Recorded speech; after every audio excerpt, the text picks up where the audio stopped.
वीरसिंहग्रावक्षेत्रावास जयसिंह दैत्यान्तविद्युद्घातवीक्षारोक्ष नरसिंह विस्फुटकर्कशचालितदीर्घहस्ता विश्वहिता शक्तियुता शङ्खधरा चक्रधरा ज्वालाकेसरसिंह शूलानकरणसिंह शाश्वत शान्ति संस्थापनार्थक लोकध्वंस विध्वंसकारक मृत्युञ्जय विजय नारसिंह. ఇప్పుడు మీరు చూడబోయే ఆలయం మామూలు ఆలయం కాదు, ఎన్నెన్నో ప్రత్యేకతలు కలిగిన ఆలయం. అయితే అందరూ ఈ వీడియోని అయితే స్కిప్ చేయకుండా చూడండి. ముందుగా మనం చూసినట్టయితే ఈ ఆలయానికి ఎలా చేరుకోవాలి. అయితే మీరు గూగుల్ మ్యాప్లో హనుమదగిరి శ్రీ లక్ష్మీ నరసింహస్వామి ఆలయం అని టైప్ చేయండి, కాపువాడ హనంకొండ, మీరు నేరుగా వచ్చేస్తారు ఇక్కడికి. నేను ముందుగా భద్రకాళి అమ్మవారిని దర్శనం చేసుకొని టెంపుల్ నుంచి బయటకు వచ్చినాక లెఫ్ట్ సైడ్ తిరిగి 1 కిలోమీటర్ వచ్చినట్టయితే మీరు హనుమదగిరి లక్ష్మీ నరసింహస్వామి టెంపుల్ దగ్గరికి అయితే చేరుకుంటారు. అయితే ఈ టెంపుల్ గురించి చాలా ప్రత్యేకతలు ఉన్నాయి, కొన్ని అయితే వివరిస్తా వినండి. ఇక్కడ 1000 సంవత్సరాల కింద ఇద్దరు మునులైతే ఘోరమైన తపస్సు అయితే చేశారు. అప్పుడు లక్ష్మీ నరసింహస్వామి వాళ్ళకి ప్రత్యక్షమై స్వయంగా ఈ గుట్టలోనే వెలవడం అయితే జరిగింది. ఆ క్షణం ఇద్దరు మునులు మాయమైపోయి అప్పటి నుంచి కూడా ఆ లక్ష్మీ నరసింహస్వామికి తరచూ వాళ్ళు ధ్యానంలో ఉంటూనే ఉంటారట. కాకపోతే మనకు అలా అయితే కనిపించరు. మనకు ఏంటంటే ఇక్కడ కోరికలు కోరుకుంటే నెరవేరుతాయా లేదా అనే విషయము అప్పటికప్పుడే తెలిసిపోతుంది. అది ఎలా అనేది మీకు టెంపుల్ మీదకి మనం వెళ్ళిన తర్వాత క్లియర్గా చూసుకుందాం. మనమైతే ముందుగా టెంపుల్ ఎంట్రన్స్లో అయితే ఉన్నాం. ఈ రోడ్డు మీద నుంచి టెంపుల్ పైన 500 మీటర్స్ దూరంలో మనకు టెంపుల్ అయితే ఉంటుంది. ఈ మెట్ల ద్వారా నడుచుకుంటూ వెళ్ళాలి.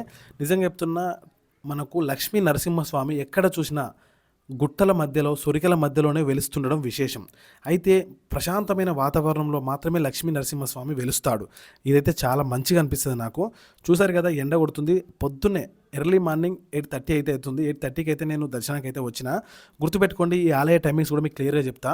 పొద్దున 8:30కి స్టార్ట్ అయ్యి 11:30, 12 మధ్యలో ఎండ్ అయిపోతుంది. ప్రతిరోజు అదే విధంగా ఉంటుంది. గుర్తుపెట్టుకోండి, మనకు ఆఫ్టర్నూన్ నుంచి అయితే టెంపుల్ ఉండదు, ఈవినింగ్ కూడా టెంపుల్ అయితే ఉండదు ఓపెన్లో. మీరు ఆ టైంలో వెళ్తే మాత్రమే దర్శనం అయితే చేసుకోనికి ఉంటుంది. టెంపుల్ చాలా బాగుంది. చుట్టుపక్కల చూసినట్టయితే ఎంతో ఆహ్లాదకరమైన ప్రశాంతమైన వాతావరణం అయితే కనిపించింది నాకు. నిజంగా చెప్తున్నా, మనకు ఈ టెంపుల్కి చేరుకోవడం చాలా ఈజీ. ఏంటంటే మనం ఎక్కడెక్కడికో దూరం ఉన్న టెంపుల్కి వెళ్తుంటాము. మనకేంటంటే మన దగ్గరలో హనుమకొండలోనే టెంపుల్ అయితే ఉంది, కాపువాడలో. అందరూ తప్పకుండా వెళ్ళి దర్శనం అయితే చేసుకోండి. మంచి చరిత్ర ఉంది టెంపుల్కి. స్కల పురాణ ప్రకారం అయితే మంచి వివరాలు అయితే మీకు కొన్ని వివరిస్తా. నేను చెప్పాను ఆల్రెడీ, మునులు తపస్సు చేశారని. తపస్సు చేస్తే లక్ష్మీ నరసింహస్వామి ఈ కొండలోనే స్వయంగా వెలిశాడని ఇక్కడ పంతులు అయితే చెప్పడం జరిగింది. చూసారు కదా, పొద్దున్నే ఎంత మంచి వ్యూ పాయింట్ అయితే ఉందో.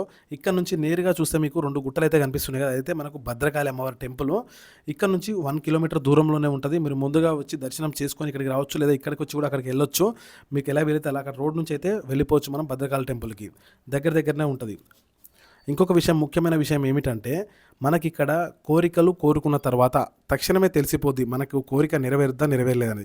అది ఎలా అంటే, ఇద్దరు మునులు కూర్చున్న ప్రాంతంలో ఇక్కడ మనకేందంటే వృత్తాకారంలో లైన్స్ అయితే ఉంటాయి. దాంట్లో మనం వాటర్ పోస్తే అవి ఆరిపోతే కోరికలు నెరవేరుతాయని, అలానే వాటర్ ఉండిపోతే మాత్రం మన కోరికలు నెరవేరేవని అర్థం. ఆ పంతులు అయితే మనకు అలా చెప్పాడు. మీకైతే వివరించిన. లోపలికైతే వచ్చినాం చూడండి.